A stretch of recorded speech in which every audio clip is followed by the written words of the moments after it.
Hey guys, Russell from Kap Industries here. Today I'm just going to install Kap Industries E36 Fire Extinguisher bracket into the Kap Industries M3. So come along and I'll show you how we do it.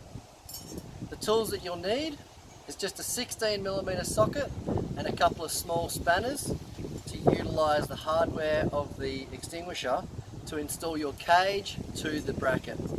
Let's go. You'll just need to take these little caps off, your little seat bolts. So they just remove just by pulling them off.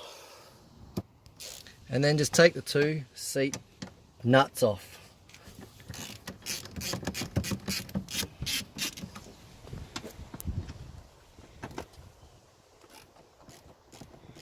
There's a little washer as well.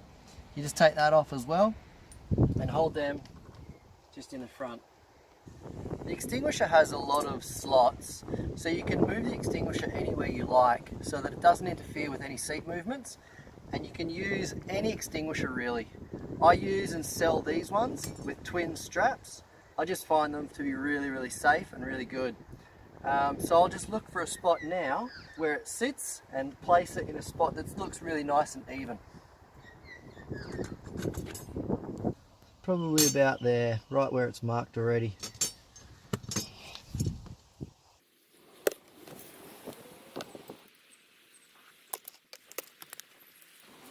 Then just install the cage to the bracket.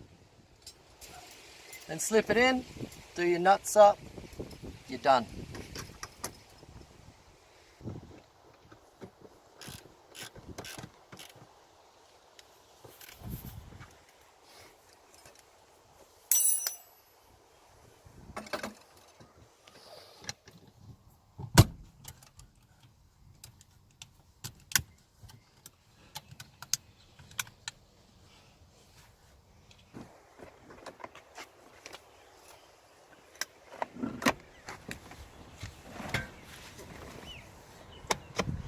Doesn't interfere with anything.